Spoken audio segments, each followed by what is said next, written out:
ಸ್ನೇಹಿತರೆ, ನನ್ನ ಯೂಟ್ಯೂಬ್ ಚಾನೆಲ್ಗೆ ಆಧಾರದ ಸ್ವಾಗತ.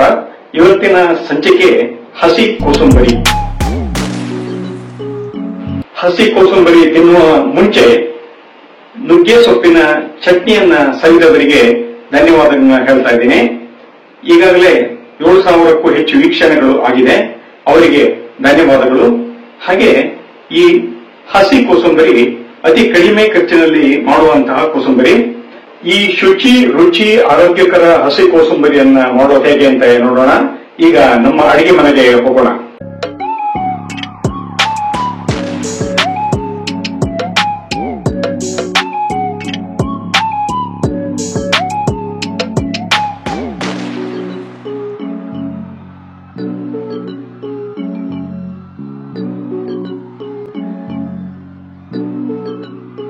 ಇಷ್ಟು ಚೆನ್ನಾಗಿ ಜೋಡಣೆಯಾಗಿರುವ ಈ ಕಾಳುಗಳನ್ನ ಬಿಡಿಸಿ ತಿನ್ನೋಕೆ ಮನಸ್ಸೇ ಬರುವುದಿಲ್ಲ.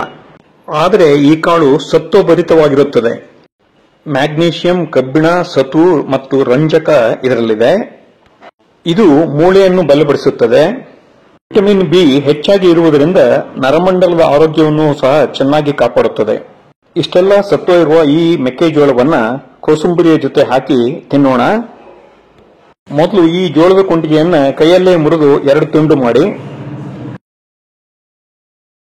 ಮೊದಲಿಗೆ 1 ಅಥವಾ 2 ಸಾಲನ್ನ ಕೈಯಿಂದ ಬಿಡಿಸಿಕೊಳ್ಳಿ. ಈಗ ಇಡೀ ಸಾಲು ಸಡಿಲವಾಗುತ್ತದೆ. ಸಡಿಲವಾದ ಸಾಲನ್ನು ನಿಮ್ಮ ಬೆರಳಿನಿಂದ ತಳ್ಳಿದಾಗ ನಿಮ್ಮ ಕೆಲಸ ಸುಲಭವಾಗುತ್ತದೆ.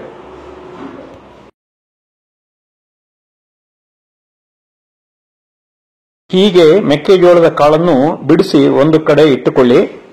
ಬಹುತೇಕ ಸ್ವಚ್ಛವಾಗಿರುವ ಈ ಕಾಳನ್ನು ಬೇಕಿದ್ದರೆ ಒಮ್ಮೆ ತೊಳೆದಿಟ್ಟುಕೊಳ್ಳಿ. ಈಗ ಒಂದು ಸೌತೆಕಾಯಿ ತೆಗೆದುಕೊಳ್ಳಿ. ಈ ಸೌತೆಕಾಯಿ ಕೂಡ ಚರ್ಮ ಮತ್ತು ಕೂದಲಿಗೆ ಬಹಳ ಒಳ್ಳೆಯದು. ಇದರಲ್ಲಿ ಜೀರ್ಣಕಾರಿ ಅಂಶ ಇದೆ. ಹಾಗೆ ತೂಕ ಕಳೆದುಕೊಳ್ಳಲು ಸಹ ಸಹಾಯ ಮಾಡುತ್ತದೆ. ಒಮ್ಮೆ ಶುದ್ಧ ನೀರಿನಲ್ಲಿ ಚೆನ್ನಾಗಿ ತೊಳೆಯಿರಿ. ಈಗ ತೊಟ್ಟಿನ ಭಾಗದ ತುದಿಯನ್ನ ಸ್ವಲ್ಪ ಕತ್ತರಿಸಿಕೊಳ್ಳಿ. ಸೌತೆಕಾಯಿ ಕಹಿ ಇದ್ರೆ ಇಡೀ ಕೋಸಂಬರಿ ಹಾಳಾಗುತ್ತದೆ.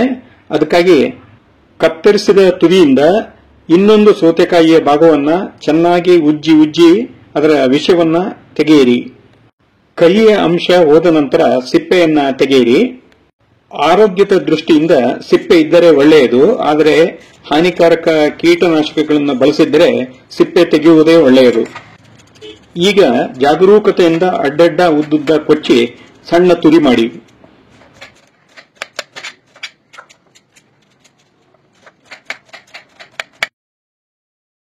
ಹೀಗೆ ಕತ್ತರಿಸಿದ ಸೌತೆಕಾಯಿಯನ್ನ ಒಂದು ಬೌಲ್ಗೆ ಹಾಕಿ.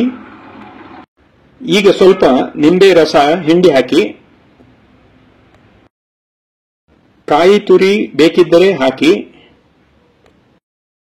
ರುಚಿಗೆ ತಕ್ಕಷ್ಟು ಉಪ್ಪು ಹಾಕಿ. ಈಗ ಜೋಳದ ಕಾಳಿನ ಬೌಲ್ ತೆಗೆದುಕೊಳ್ಳಿ. ನಂತರ ಸೀಳಿದ ಮೆಣಸಿನಕಾಯಿ ಹಾಕಿ. ಈಗ ಸೌತೆಕಾಯಿ, ಕಾಯಿ ತುರಿ, ಜೋಳದ ಕಾಳು, ಮೆಣಸು, ಉಪ್ಪು, ಲಿಂಬು ಹುಳಿ ಚೆನ್ನಾಗಿ ಸೇರುವಂತೆ ಕಲಸಿ. ಈಗ ಹಸಿ ಕೋಸಂಬರಿ ಸಿದ್ಧವಾಗಿದೆ. ಈ ಹಸಿ ಕೋಸಂಬರಿಯನ್ನ 10 ನಿಮಿಷದಲ್ಲಿ ಮಾಡಿ 16 ಬಾರಿ ತಿಂದರೂ ತಪ್ಪೇನಿಲ್ಲ. ಅಡಿಗೆ ಮಾಡ್ಲಿಕ್ಕೆ ಬರ್ದಿದ್ದವರು ಸಹ ಈ ಹಸಿ ಕೋಸಂಬರಿ ಮಾಡಿಕೊಂಡು ತಿನ್ನಬಹುದು. ಜೋಳದ ಕುಂಡಿಗೆ ಸೌತೆಕಾಯಿ ಮತ್ತು ಒಂದು ಚಾಕು ಸಾಕು. ಈ ಜೋಳದ ಕಸವನ್ನ ಹಸಿ ಕಸಕ್ಕೆ ಹಾಕಿ, ಒಣ ಕಸಕ್ಕೆ ಹಾಕಬೇಡಿ. ಈ ಹಸಿ ಕೋಸಂಬರಿ ನಾನು ನನ್ನ ಹೆಂಡತಿ ಇಬ್ಬರೂ ಸೇರಿ ಮಾಡಿದಂತಹ ಹಸಿ ಕೋಸಂಬರಿ. ನಾನು ಅದರಲ್ಲಿ ಕೈಯಾಡಿಸಿದ್ದೇನೆ. ನೀವು ಇಂತಹ ಹಸಿ ಕೋಸಂಬರಿಯನ್ನ ಮಾಡಿ ತಿನ್ನಿ. ಈ ವಿಡಿಯೋ ನಿಮಗೆ ಇಷ್ಟವಾಗಿದ್ದರೆ ಒಂದು ಲೈಕ್ ಕೊಡಿ. ಹಾಗೆ ನನ್ನ ಚಾನೆಲ್ಗೆ ಸಬ್ಸ್ಕ್ರೈಬ್ ಮಾಡಿ. ಮರಿಬೇಡಿ, ಒಂದು ಕಮೆಂಟ್ ಸಹ ಕೊಡಿ. ಅದರ ಜೊತೆಯಲ್ಲಿ ಇತರರಿಗೂ ಶೇರ್ ಮಾಡಿ. ಮತ್ತೆ ಭೇಟಿಯಾಗೋಣ ಮುಂದಿನ ಸಂಚಿಕೆಯಲ್ಲಿ. ಧನ್ಯವಾದಗಳು.